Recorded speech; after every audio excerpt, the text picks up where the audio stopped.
Welcome back to the Broad Podcaster here in the Highland Lakes, and that's me, Jennifer Fierro. With this guy, Art Dlugach, the voice of the Llano Yellow Jackets. We've already covered the Llano Yellow Jackets in segment 1. We're going to devote this segment to the Burnet Bulldogs and the Marble Falls Mustangs. Art, both teams are coming off byes. That was a District 13 4A Division I bye. That means that everybody in the district took the same bye week for this final 5 weeks of the regular season to determine which 2 teams are going to stay home and which 4 teams are going to move on to the playoffs. Personally, we're going to start with the Burnet Bulldogs, and that's because Burnet is the only team that is playing at home in Burnet County. As we established earlier, Llano is on the road to San Antonio. Marble Falls is traveling to Canyon Lake. Burnet is at home against Lampasas, a traditional rival for both of those schools. And we'll get to the 6-man teams in the third segment with Faith Academy and Smoking for Jesus. But both of those 2 teams are on the road this week as well. Gracious. So let's start with the Burnet Bulldogs. I have not had a chance yet to talk to Brian Wood. I tried to reach out to him. I did reach out to him on Friday, and he was out of town. He was attending the funeral of a mentor of his who passed away, and he and I have not had a chance to touch base this week yet. The number one question I have for Coach Wood, how healthy are you? Because going into the early game, there was a stretch during the 5 weeks that Burnet had 5 starters who didn't play, who weren't playing. Then they had one of those 5 who actually got to suit up against Giddings.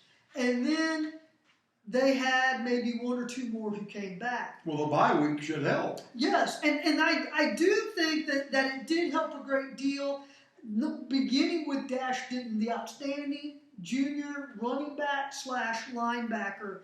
Dash, to give you an idea, remember when Burnet came back from behind to beat early 49-48? Yes. Well, Dash was the difference in that game. Just in that game, he had 14 rushes for 100 yards and 3 touchdowns, including the game winner. So the key on that drive, obviously, you don't want to overlook Grant Jones. Grant Jones, the outstanding junior receiver, had a 50-something yard catch to get the Bulldogs within the go zone. The red zone, some teams call it the go zone. I like to call it the green zone if you're inside the 10. But anyway, at any rate, here's the point.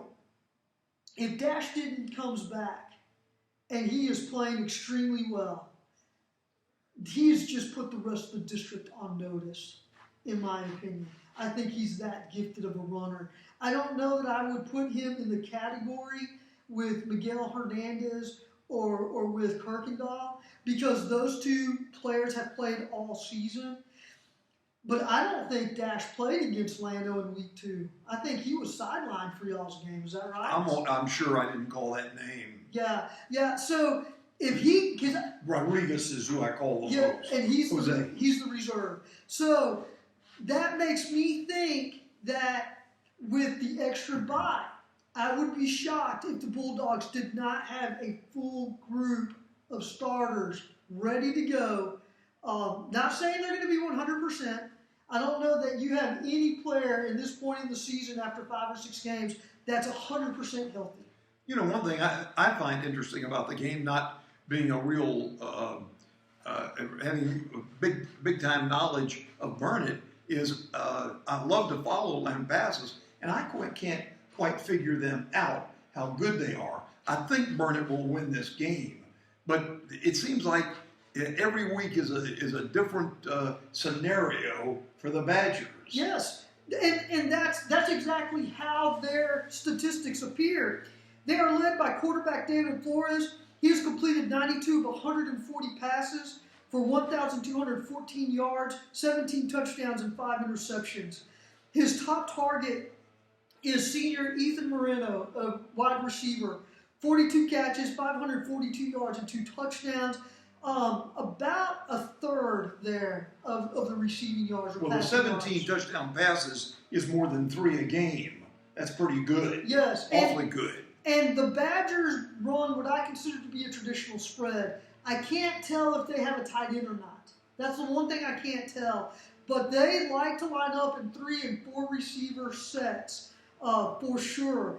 They've got a running back, Aiden Rasco, who has 49 carries for 309 yards and 2 touchdowns. So that's good, over 6 a carry. And this game, I'm expecting a shootout. I'm expecting the scores to be in the 40s, 40 to 50. I think it'll be a close game. It would not surprise me if the team that wins this game is the team that has the ball last. So don't you take the under. I don't know. But that is just my opinion. No. We will see. Now, on the flip side, I would take the under with Marble Falls and Canyon Lake for one reason and one reason only. Both of those teams are on the slot team. So, yes. And in that sense, Marble Falls is at Canyon Lake. Canyon Lake is led by Elijah Johnson. He's a senior running back. 56 carries, 297 yards, and 3 touchdowns. Senior quarterback Hunter Anderson has completed 31 of 55 passes for 447 yards, 3 touchdowns, and no interceptions. Now that's a lot, actually, in the slot T, 10 or 11 a game. And that's only with 4 games because they had the short game against Fredericksburg. Remember the night that we had all the lightning? Yes. They were at Fredericksburg that night, so they did not, I don't believe they played a complete game because these stats only reflect 4 games. 9 different Hawks have carried the football this season. So that should tell you the depth that they have. Marble Falls, on the other hand, I've not had a chance to talk to Brian Wood this week. I am curious to see what the Mustangs come up with. You mean Coach Herman? I'm sorry, Brian Herman. Did I say Brian Wood? Yes. Thank you. I've not had a chance to talk to Mustangs head coach Brian Herman this week. Or Tom Herman. Yeah. Well, I don't think I'll be able to catch Tom. But at any rate, I am curious. Marble Falls, after the shutout loss to Fredericksburg 23-0 a couple weeks ago, Marble Falls left Fredericksburg, in my opinion, with a lot of questions. I guess. We will see. We will see if they have those answers this week against Canyon Lake. But regardless, I am sure I'm going to rub a lot of Mustangs the wrong way when I say the following. And here it is. The outcome of the Canyon Lake game, in my mind, whether it's a win or a loss, in my opinion, has very little to no effect on the overall standings because, in my mind, Canyon Lake was always going to be one of the 2 teams that was going to advance to the playoffs. Davenport's the other one. Davenport's the only undefeated team in the district. They are at 5-0. Okay? So, before I forget, if you want to get more in-depth, please go to TexasChalkTalk.com. Please read my 10 Highland Lake Sports Insights. I touch on all of these teams and some of the top players from each team on each one of those bullet marks or those numbers, if you will. And actually, there's a bonus because I think I went with 11 this week. I gave out a second game ball. But it won't cost you anymore. No, not at all. But at any rate, I am curious to see what Marble Falls comes up with. Like I said, in my mind, Marble Falls' advancement to the playoffs, in my opinion, was always going to come down to their games against Lampasas, Burnet, and Taylor. If they can go to Canyon Lake and get a win, that to me is, I would take that win and run out of that stadium. Yes, absolutely. And not look back. Especially coming off a 0-23 loss. No question. That to me is a bonus. We will see what the Mustangs do. Because believe me when I say this to you folks, I am a ball player. Not a football player, but I am a ball player. And I'm going to tell you, there is not a player on planet Earth, in any locker room, in any sport, who walks in going, let's go out there and get beat. No one thinks that. There's not going to be one football player on that bus leading Marble Falls to Canyon Lake who has any other thought except that they're going to win the game. And that's what you want as a fan. It's what you want as an alumni.